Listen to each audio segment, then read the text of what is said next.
the Honourable Speaker.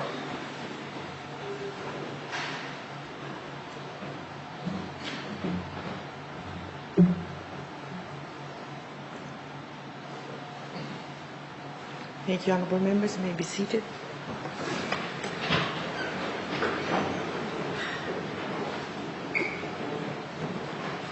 We will now resume from where we left off, and I now call on the Leader of the Opposition or her designate to speak in response. Thank you, Madam Speaker. Firstly, if I may, before responding to the Minister's statement, thank you for your condolences on the passing last month of Honourable Ratusela Nanova, who has served the House faithfully for 3 years, and also urge you, Madam Speaker, for his replacement to be made and the Electoral Commission to sit and do its job of making that replacement known to you, Madam Speaker. In regard to the Minister's statement, Madam Speaker, I'd like to register the Opposition support for the Minister and the Ministry of Waterways, as it is important that we face the effects of both climate change and the 12 years of neglect on our drains, roads, canals, etc., that we continue to work together to improve the lives of ordinary Fijians.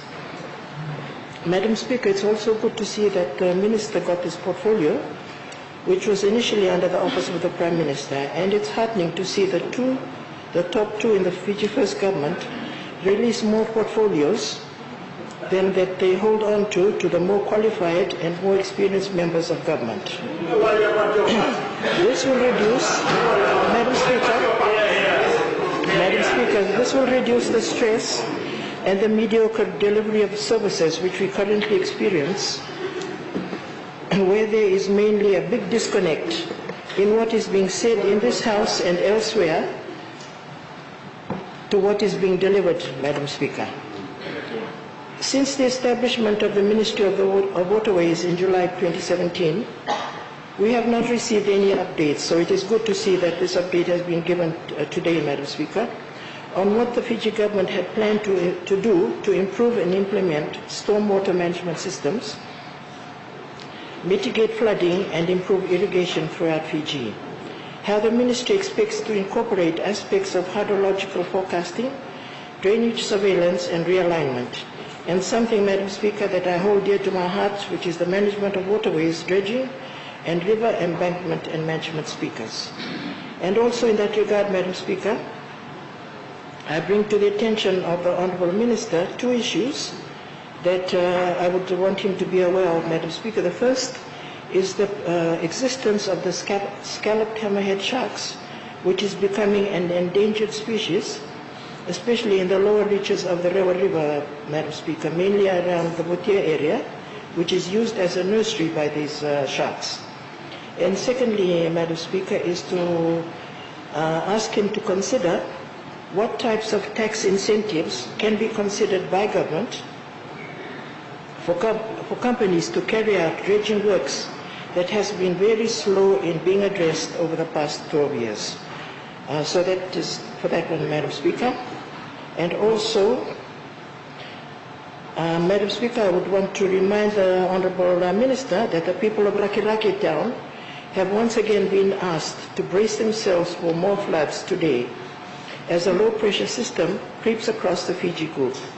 Madam Speaker, Rakiraki Town has already been flooded 8 times this year alone. I am told that what authorities do after a flood is clean the streets and pavements and drains.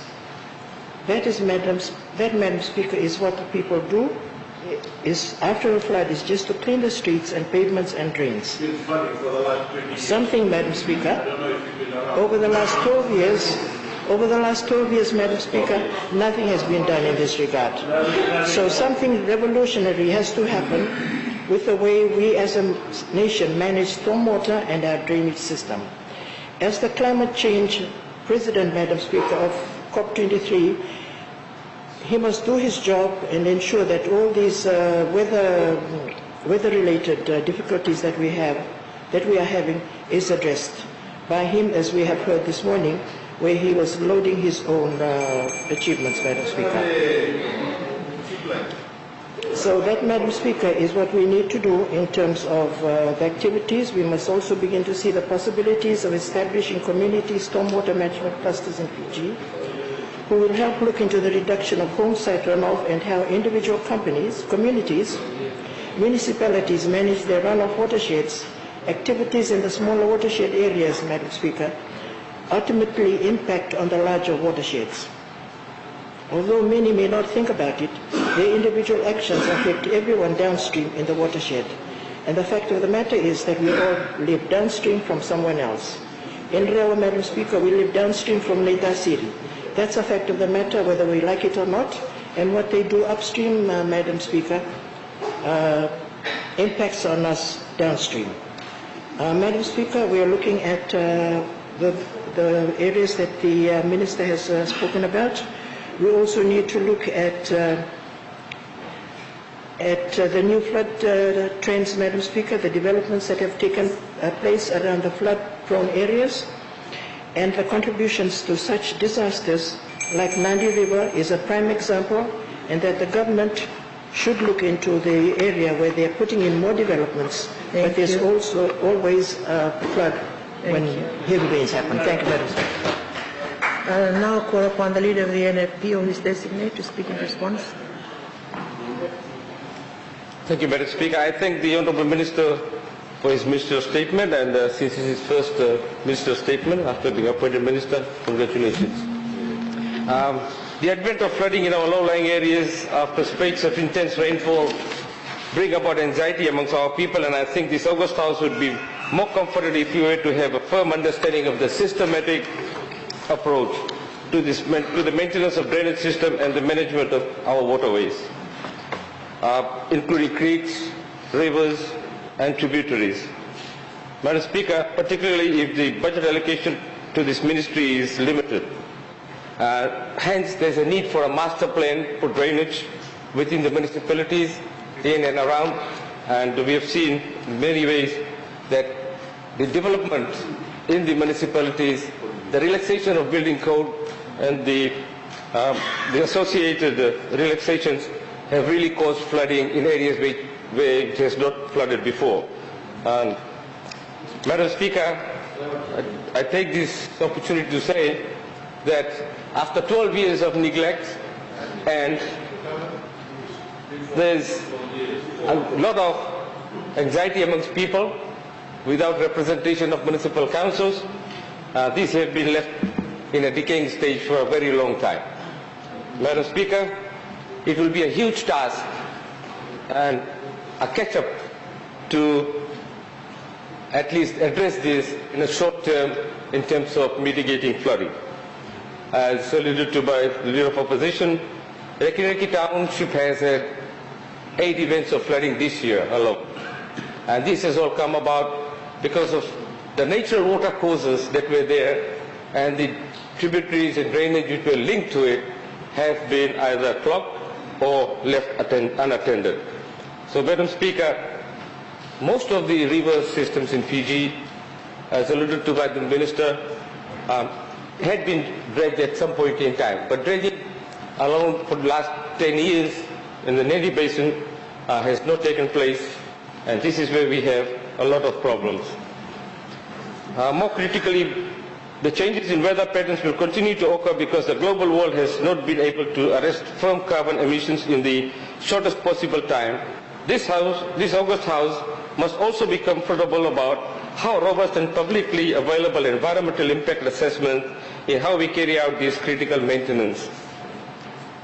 Madam Speaker, it is pointless if we are doing this without protecting our natural environment, because climate change dictates that our drive must be based on a precautionary approach, not a knee-jerk reaction approach.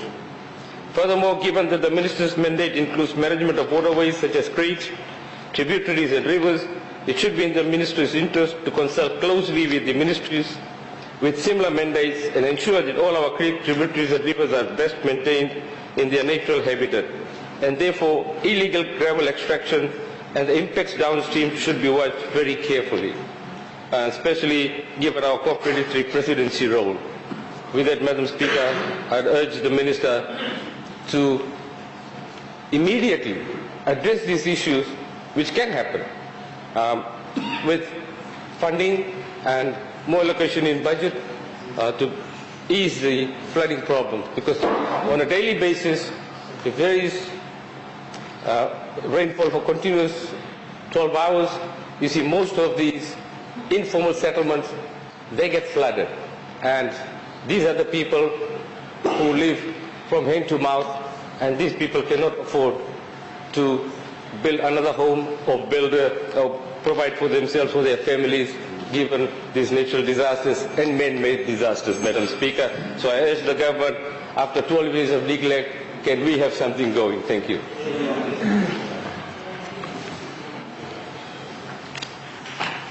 Thank you.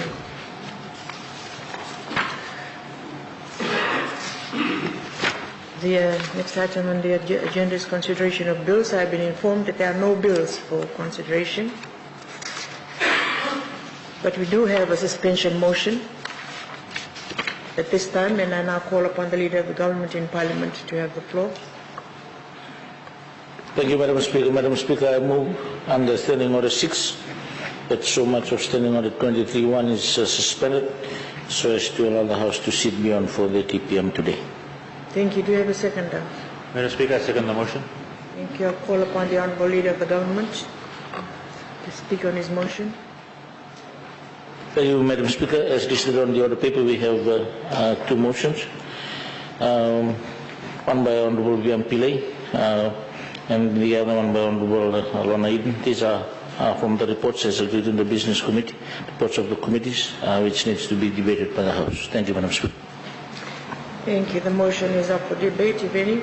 Honourable Prem. On a point of order, I'll just seek a clarification. Point of order.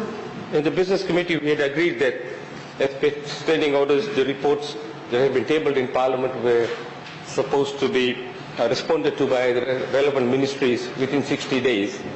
And in absence of that, do you still want to continue? Because there are some findings in the report which really take the ministries to task.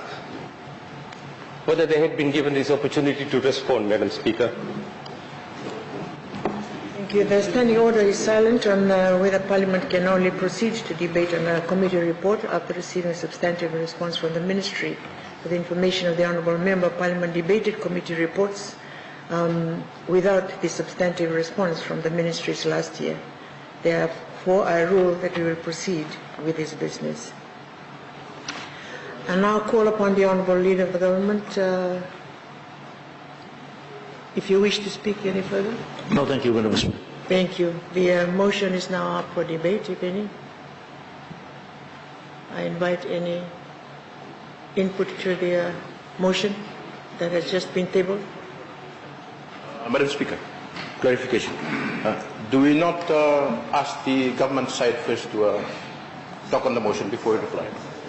It has been suspension motion has been seconded.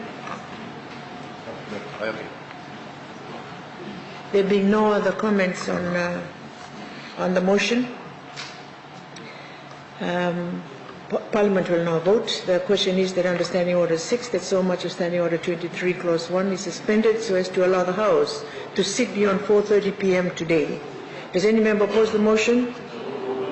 There being no opposition, the motion is agreed to unanimously. Thank you very much, honourable members. We will now proceed, Secretary General. Motion by the Chairperson of the Standing Committee on Social Affairs. Thank you. For the information of honourable members, there are two motions from respective chairpersons of standing committees, one by the Chairperson of the Standing Committee on Social Affairs, and the second motion by the Chairperson of the Standing Committee on Economic Affairs. At the outset, I wish to clarify that the wording of the motions allows the Parliament to debate the contents of the reports. At the end of the debates, we will be voting merely to note the reports. I remind honourable members that once the vote is taken on the motions, it ends there and the reports will not be debated again in Parliament. I now call upon the Chairperson of the Standing Committee on Social Affairs to move the motion. Thank you, Madam Speaker. I move that Parliament debates the review report of the Committee on the Ministry of Social Welfare, Women and Poverty Alleviation 2013 Annual Report, which was tabled on 9 February 2016. Thank you. Do we have a seconder? I second the motion, Madam Speaker. Thank you. And I invite the Chairperson of Standing Committee on Social Affairs to speak on the motion. Thank you, Madam Speaker. Madam Speaker, the Honourable Prime Minister, Honourable Ministers, Honourable Leader of Opposition and Honourable Members of Parliament. On behalf of the Honourable Members of the Social Affairs Standing Committee, I take this opportunity to speak on the motion in regards to the review that was made to the Ministry of Social Welfare, Women and Poverty Alleviation's 2013 Annual Report. At the outset, the committee was satisfied with the overall performance of the Ministry of Social Welfare, Women and Poverty Alleviation in 2013. This in terms of programs that was initiated to support their mandates on care and protection of children, provisions of income support, policy intervention for older persons, and promotions of gender equality and empowerment of women in our society. Most importantly, given the number of years that has left, the Social Affairs Standing Committee hopes that the issues raised and the challenges faced in the 2013 by the Ministry has been addressed. Madam Speaker, with those few comments as a member moving the motion, I thank you for this opportunity. Thank you. Thank you. The motion is open for debate, and I invite input. Honourable Nomaikula. By way of contribution, Madam Speaker, I have seen this report, and there are only two recommendations. The first recommendation is that the budgetary allocation for the Ministry of Social Welfare be increased, and then it notes that has been addressed. And the second recommendation is for increase in capacity. But the point I wish to say is that I feel, that's not enough. And the committee should do more. Should do more in looking into the performances or the outputs and the targets for each ministry. And that's not been done here. So basically that's not enough. More so, because if you look at the performance of this ministry in 2013, there were a lot, actually too much, that the auditor report highlighted, which warranted close scrutiny. And if I could just list down some of these. First, the Auditor General's report for that year noted that there were clear indications of lack of human resource management and skills in this ministry. Second, that the funds were not fully utilized, which means in this year there was a surplus, meaning that the ministry was sitting on its back, doing nothing. Yes, they were not doing anything. There was over 1 million that they would have to return to the government. And that's what the Auditor General said. Funds were there to be utilized, but were not used because of lack of management skills, bad management. It's here.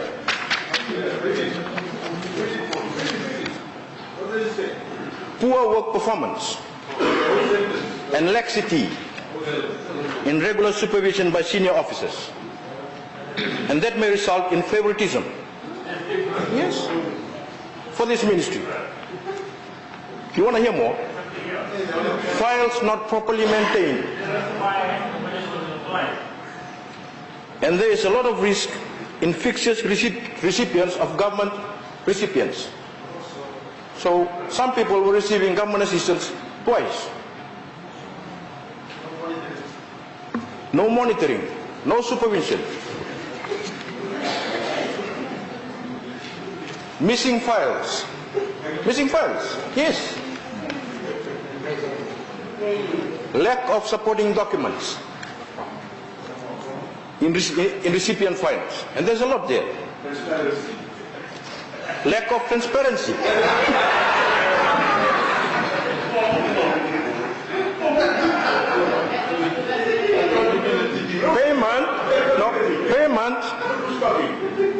Payment of protection allowance to people who are over the age of 18. You know, there is the restriction where you pay these allowances to people below the age of 18, but they pay to persons who are over 18. Non-reviewable. The ministry does not review the case files regularly for children. Anomalies in social pension schemes.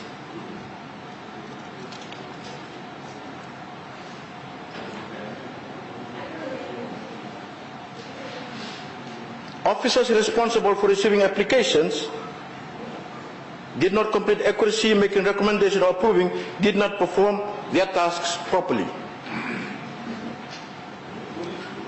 Anomalies in grants given to NGO. In this year, Madam Speaker, you know, the ministry gave out funds to the Methodist Church. There's one global compassion. Most of these were not acquitted, as noted by the Auditor General. No accountability.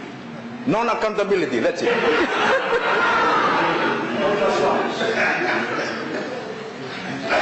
So grants approved in 2013 without acquittals being submitted. And then here you see there were only 2 recommendations. So totally not enough.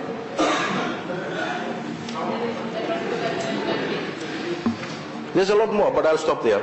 But the point that I wish to make is that, you know, I really feel that when you look into something and the performance of a ministry, you don't look only at the annual auditor's review. You also look at the auditor's report and the annual accounts, as well as their targets and performances. Thank you. Thank you. Honorable Ms. Chan, you have the floor. Thank you, Madam Speaker.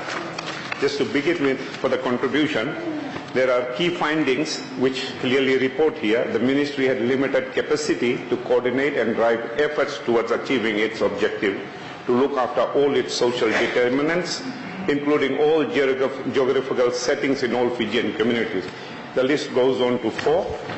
And it also says the recommendations highlighted 2 key areas of concern, which included the ministry's budgetary allocation, the capacity and capability of the ministry in carrying out its social responsibilities. Basically, this report says the government failed. And then I should say the lack of finances. I'm reminded of the change of flag, where millions of dollars were wasted to no achievement. That money could have gone for this social welfare scheme. $9 million for Gulf. It would have made a big difference in the lives of our poor people that are suffering in this nation, Madam Speaker. Point of order. Mr. Speaker, the honourable member says that he's talking about the recommendations, 2 recommendations. He's misleading Parliament. Because the recommendation says that the budget allocation of the Ministry of Social Welfare, Women and Property Elevation is to be increased to cater for the Ministry's mandated responsibility on Fijian communities. Then in brackets it says this recommendation has been accommodated by the 2016 budget, which he did not read. And he's just taken that first part to say no money, not enough money has been allocated. So he's misleading Parliament. He needs to read the entire recommendation, which is recommendation 1. Thank you. In the absence of Madam Speaker, basically this report was given in 2013 report, and we are discussing it in 2018. So that in itself is the carelessness and the slackness of the government. And you cannot stand up and tell me that I'm misleading Parliament, because time has changed, money value has changed. More money should be given every year. Madam Speaker, again, just a point of order. The point of order I raised was about misleading Parliament about the budgetary allocation. The honourable member is now talking about the timing of the report. I'm not talking about the timing of the report. I'm talking about, and what we are debating today is the recommendation by the respective committee pertaining to the annual report of 2013 annual report. We know it's all annual 2013 report. And it had observed that it should be increase in finances, which it says has already been accommodated. That's the point he needs to be talking on.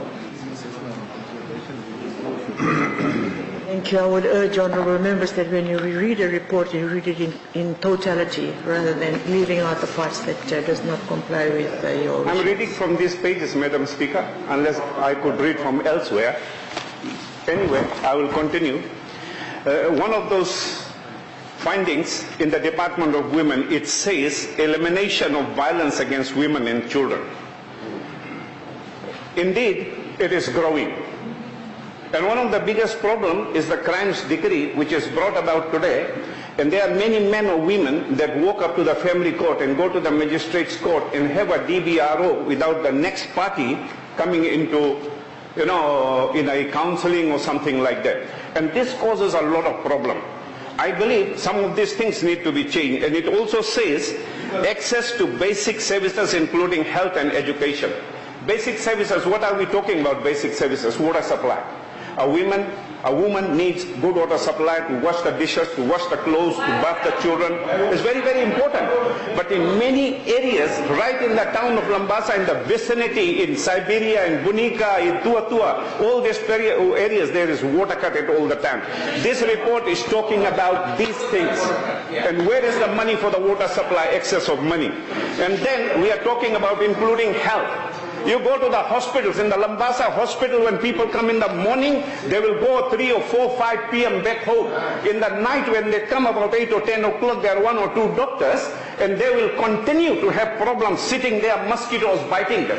There are more dengue cases spread from the Lambasa hospital than from outside. So this is what we are talking about. Lack of medicine, blood pressure tablets, diabetes tablets, all these things are very, very important. These are basic necessities of life. A good health system, a good health, a hospital, a good health center is very, very important. Madam Speaker, one of the most important things is this. Order. We need... Order. What you are submitting now should have been submitted to the committee. I am still... What you are talking about now, or what you are submitting now, should have been presented to the committee during the committee stage. Right now we are debating on the report that has just been tabled right now. So please be relevant in your response. Thank you. Some of the things that I have noted here, one of the things that is being said here is about Busway Fair Assistance Program for elderly people. Please, honourable member? The same report, Madam Speaker. Is that the... It's written here. The chair's report? Yeah. I'm using the same report, only a photocopied one. I'm making reference to what is put here. Okay, carry on.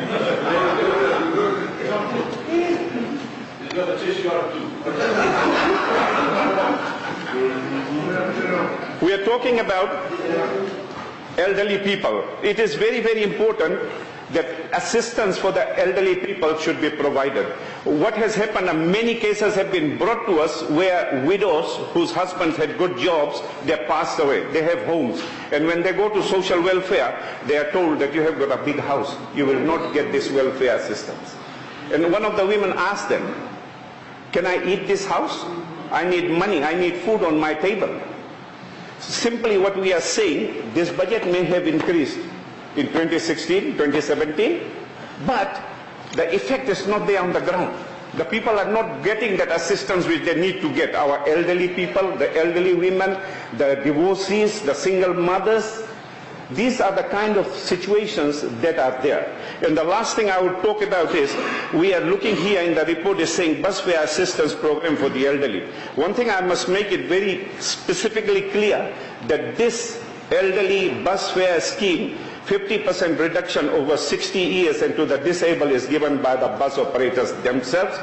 After they lost all the zero rating, bet refund, and then zero rated came in, diesel duty refund and rebate. So Madam Speaker, basically what we are saying is this. When you give something, then you tell that I am giving something. When somebody else gives, don't take the glory on yourself. It's very important for us to know. But anyway, I would suggest that the Prime Minister should ask his Minister for Economy to get some more money, especially for the dialysis people. We are talking about health. We are talking about basic services. Health is very important. Health is the wealth of our nation. And our people, there are about every 8 hours a day, if I'm not mistaken, an amputation takes place in Fiji. So what are we doing? In Lamasa, Madam Speaker, there are some people that have had problems with amputation. They were supposed to, their feet were supposed to be amputated. They came. I think whatever he is mouthing over is totally irrelevant to what we're discussing. He's talking about everything under the sun other than the recommendation that we have here. Can we have a bit of sanity in the House? A bit of sanity so we can talk about... He's just ranting on and on and on. Please, let's stop the waffling. Let's focus on what's before us. Thank you. Point of order is taken, and I totally agree with you. This is why I commented that all these things that you're talking about should have been heard of at the committee stage. But anyway, the floor is still yours. You have the 20 minutes.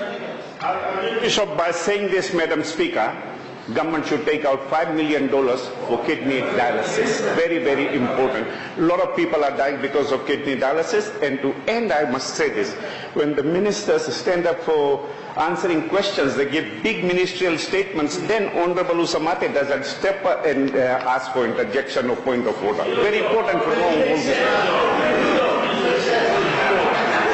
Don't give a big brief, just answer short. Do you have any other comments? Thank you. Chairperson, would you like to present your... Oh, sorry, Honorable Minister for... Thank you, Madam Speaker. I'd like to firstly commend the Standing Committee on Social Affairs for the review report on the Ministry of Social Welfare, Women and Poverty Alleviation 2013 annual report. Madam Speaker, we've heard a lot about what the opposition has to say about the 2013 annual report for the ministry. The year 2013, Madam Speaker, was a year of achievements for the ministry. In fact, Madam Speaker, I'd go so far to say that until the Bainimarama-led government came into power in 2006, this ministry has never been much more than an afterthought for government. Just a very general comparison of budgets here. Madam Speaker, in 2013, the budget for the ministry was $32.9 million compared to $113 million this year. Progressive increases in the ministerial budget to cater for the many programs that the ministry looks after for Fijians. Madam Speaker, we've heard today that, and I'd like to quote this, government has failed. Government failed, looking at the two recommendations in the report. How has government failed? I'd like Mr. Chand, Honorable Pramod Chand, to say that government has failed to the over 25,000 Fijians that are helped through the poverty benefit scheme. Madam Speaker, the over 4,200 single parents, single mothers, single fathers who look after their children when they don't have any other source of income, to the 26,300 Fijians over the age of 65 years who get the pension scheme from the ministry. And that, for the information of Honorable Chand, Madam Speaker, does not look at whether the house is a nice house or if they have a television set in the house. All we look for is the age, which should be 65 years and above, and that the person has no other superannuation or receiving any other form of pension or income. It doesn't look at the house or anything else for that matter. And that's assistance that's been given to the elderly in this country, Madam Speaker. Madam Speaker, in 2013, the Poverty Benefit Scheme was introduced to take over the Family Assistance Scheme that existed prior to that. The Poverty Benefit Scheme is targeted specifically at the poorest of the poor in our country. It looks at the income level, the ability to look after a family, and it's on that basis alone that this scheme is based. Madam Speaker, furthermore, in 2013, the social pension scheme, which started at 70 years in 2013, was introduced by government. That didn't exist before. There's a new pension scheme introduced by government through the ministry. Accordingly, the Care and Protection Allowance 2013, targeted to assist poor, single parents who have no other source of income to look after their children, again in 2013. Madam Speaker, the other programs that were being carried out by the ministry, including the bus fare concession, the fire relief assistance, which continues to date, the welfare to work fare assistance, grants to NGOs, Madam Speaker, has also been highlighted here. Honorable Nawaikula has brought up certain issues in the Auditor General's report, and that's the beauty of the mechanism we have. We have an arm that actually looks at how government ministries perform in relation to how they use finances during a year. And it's from those comments, some we take with a pinch of salt, some with a bottle, some are true. And it's with those comments that we are able to make our systems better year after year. And it's due to those kind of comments that government has come up with the civil service reform, for instance, which looks at the performance of staff, which has been highlighted here. Hard-working staff, by the way, who are carrying out all these programs on behalf of government, for those who are not as fortunate as those sitting in this House. Madam Speaker, government has also come up with other reviews, not only in relation to the workforce, but also in relation to those who supervise civil servants, permanent secretaries, for instance. There are guidelines in place, there are mechanisms in place to ensure that those issues being raised by Auditor General's reports are not repeated year after year, and if it is found that there are matters that may be criminal in nature, civil servants have been taken to task, have been prosecuted, have been convicted for such instances. Madam Speaker, another great initiative that was initiated in 2013, the Child Helpline. For those children who suffer from abuse or neglect, there's a helpline that was initiated in 2013, Madam Speaker, that actually allowed these children or their friends or parents or teachers to be able to report it to the authorities, something that didn't exist before. Madam Speaker, there's also some mention about the elimination of violence against women and the reference to the crimes decree. I think there's a mistake there. It's actually the Domestic Violence Act that looks at the domestic violence restraining orders in relation to domestic violence. Madam Speaker, if I heard correctly, the comment that was made was that access to DVROs was too easy. It was too easy, it was one-sided. That's the whole point. These DVROs are accessible by victims of violence. And it is the nature of domestic violence, the very nature of domestic violence, necessitates that this assistance is available and accessible to the abused person as soon as possible, and even through just a phone call. That's the whole essence of it, and that's the whole intention of the Act. If we were to invite the other party, the perpetrator, to a domestic violence act to have his or her views heard before domestic violence restraining order, Madam Speaker, we're putting a lot of lives in danger. Not only the two who would be fighting, we're talking about children's lives as well, inside a home where domestic violence is perpetuated. And that is the whole essence of this domestic violence law that we have.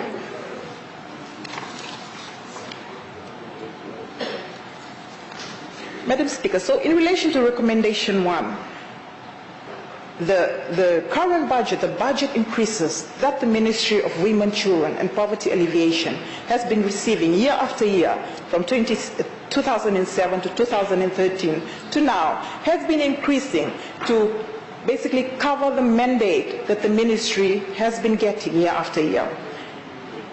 In relation to recommendation 2, and the Department of Poverty Alleviation's capacity and capability, Madam Speaker, I'd just like to refer to the poverty level statistics in Fiji. That speaks for itself on where we are at as a nation in relation to poverty rates in Fiji.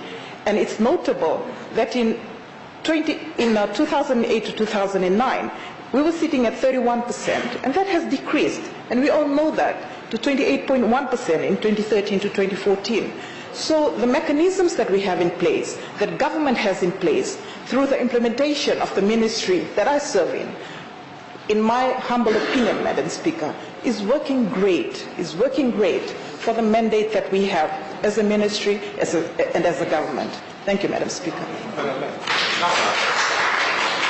Thank you. Honourable Attorney General, you have the floor.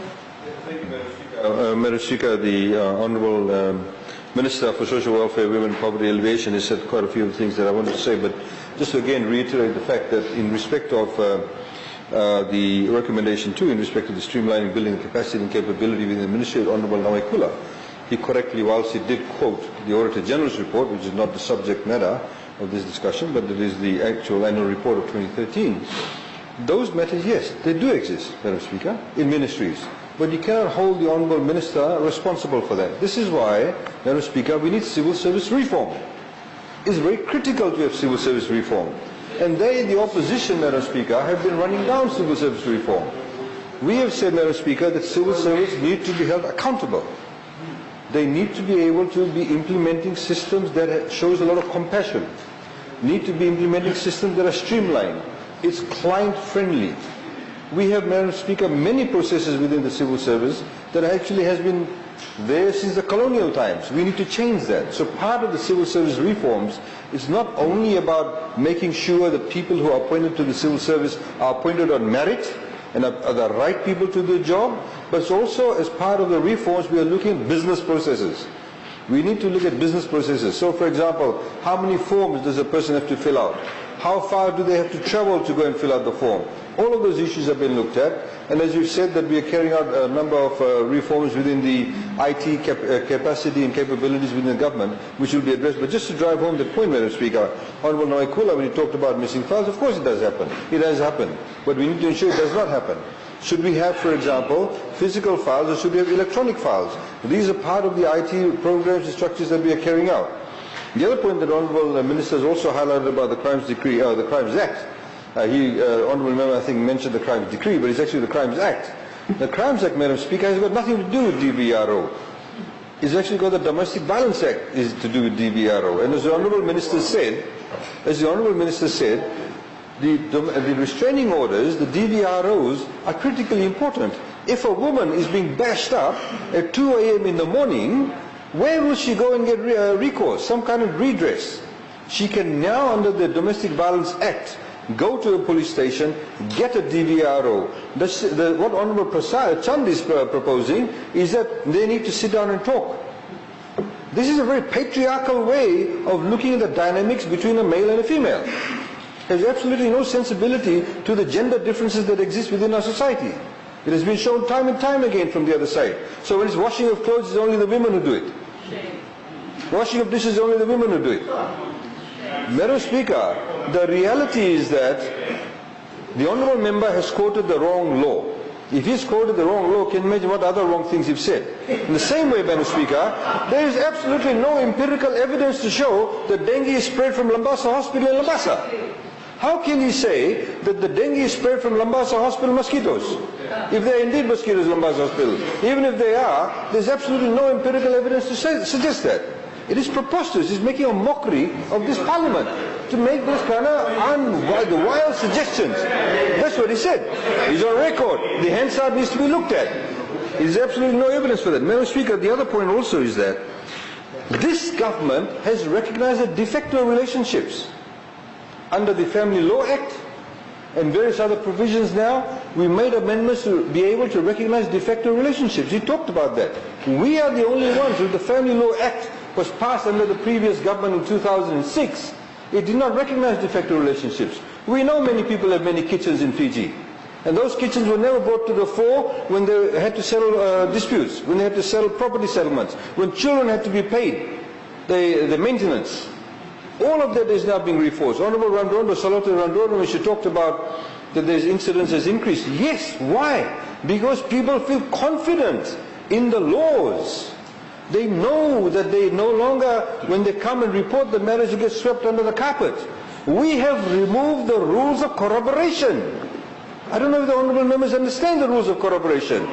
The fundamental premise of rules of corroboration when it came to sexual assault was that when a woman says yes sometimes, she actually means no, or when she sometimes says no, she means yes. Therefore, we had to go an additional burden of evidentiary hurdle to prove that sexual assault took place. Indeed, it was only rape. Now we have a broader offense of sexual assault. It's not just, penetration by the penis, it's penetration by all sorts of other things. All sorts of shenanigans do take place. All of that is recognized. We need to talk about these things openly. And we have removed the patriarchal notion that actually existed in our laws. The Crimes Act that he talks about was in fact something inherited under the penal code that came from Queensland and British India, had not been amended for over 100 years. The Crimes Act actually modernizes our laws, recognizes new offenses, giving people the capacity to feel a level of confidence to come and report cases. If you talk to the Commissioner of Police, the Minister of Defence can actually clarify that. Women are now coming forward of cases that existed or when they were assaulted years ago, because they feel confident to report those cases. So, Madam Speaker, this is why we need, whenever we debate these issues, Honourable Minister, as Minister for Women, deals with these issues. Hotlines being set up for women to call up now. All of these monies have been expended not just for the payment of social welfare, but the expenditure of these services. We are now having budget consultations for disabled associations. When did ever any government go down to disabled associations and budget consultations with them? Never. There's a recognition of that. We now have a 3% tax rebate, 300% tax rebate, that if an employer employs a person who's disabled, they get a 300% tax rebate. And Madam Speaker, that goes directly to the issue of poverty. Because as we saw generally, the people who were disabled were not seen to be employable. 2 years ago, and I must tell this story, I think I may have told this Parliament before, when we went for budget consultation in Lautoka, a young man who actually could not speak, and maybe did not walk in the right way that we normally walk in, he used to work for a printing press. And when he got sick, they did not pay him sick leave. They said, no, you can, go away. When he actually got asked for annual leave, they said, no, go away. So he was there at their behest. At least he made the effort to do so. His family helped him. Today he's gainfully employed. His company gets a 300% tax rebate. So poverty has a direct correlationship with disability. And we need to be able to understand that within the context, in this year's budget, we have a specific allocation for persons with disability. We will hopefully be able to debate in 2 days' time the disabled bill that the committee would put before us. We have ratified the International Convention on Persons with Disabilities. All of this, Madam Speaker, feed into this ministry.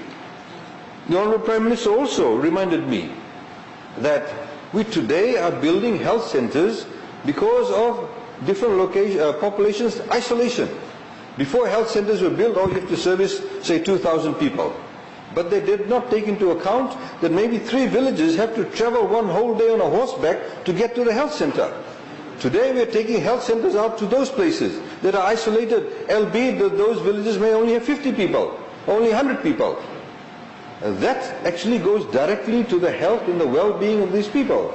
And it feeds directly again into the Ministry of Social Welfare, Women and Poverty Alleviation. Honourable Chand also have failed to address this Parliament, tell the Parliament, the VAT that he's talking about, in fact they don't pay VAT anymore. They get to keep the VAT. There is a trade-off. They get to keep the VAT and therefore they give transportation for those people over a particular age. That's part of the deal, Madam Speaker. They're also winning too. So it's not a one-way traffic. The reality is, Madam Speaker, that there's a number of changes that have taken place. The Ministry of Women, Welfare, Social Welfare and Poverty Alleviation has also been given a lot of funding to fund these projects. Rural pregnant women, Madam Speaker, get food vouchers. Pre-birth, post-birth. Why are we doing this? Because we want the mothers and the babies who are in the wombs of these mothers to be healthy, to eat nutritious food. So when they don't have problems with delivery, they don't have malnutrition babies that are born. All of this part and parcel of ensuring that people who are on the periphery of our society are brought into the centre. When you have healthier people, when they're looked after, free education, subsidized bus fares, subsidized electricity, all of these things work. They're like clockwork. They're like the gears in a bicycle. All of the gears need to work for the bicycle to actually move ahead.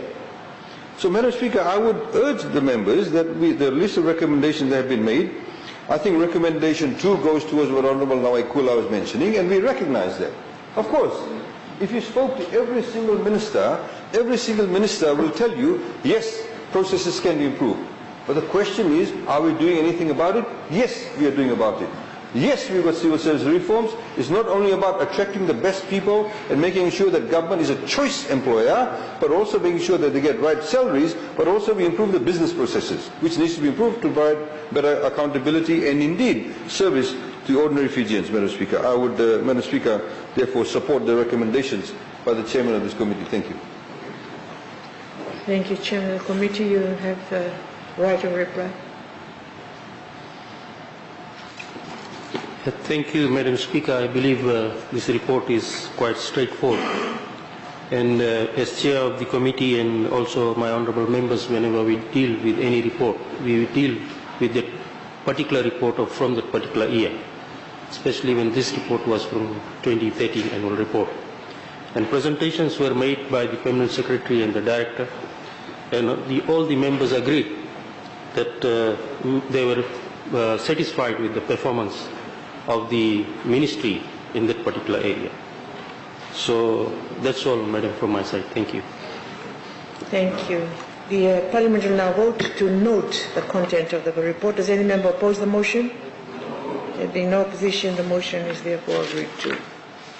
Thank you. Secretary General. Motion by the Chairperson of the Standing Committee on Economic Affairs. I call on the Chairperson of the Standing Committee on Economic Affairs to move the motion. Thank you, Madam Speaker.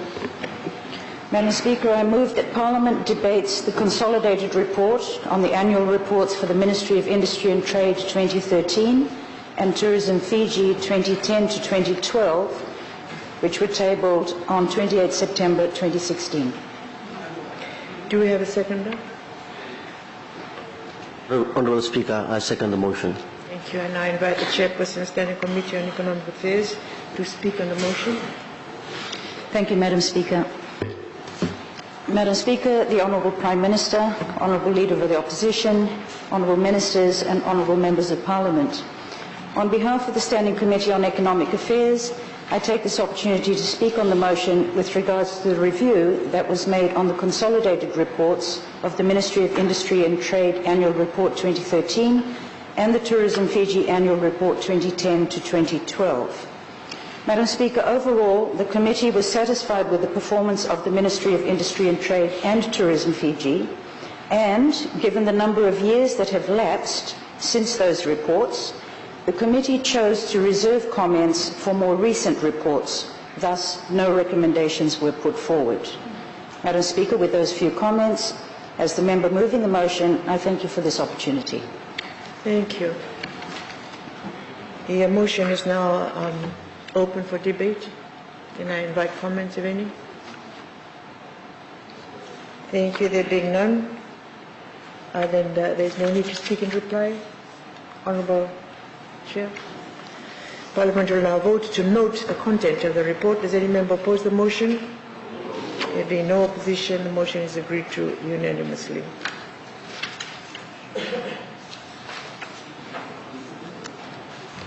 Honourable members, it has been brought to my attention that the House will urgently need some fumigation services. Therefore, the Parliament will be adjourned until Wednesday morning at 9:30 a.m. Additionally, the business items for Tuesday will be carried forward to Wednesday and Thursday.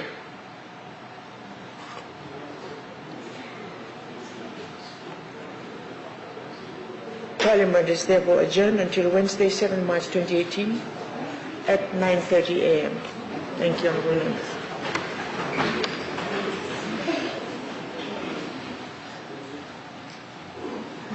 Thank you, Honourable Members.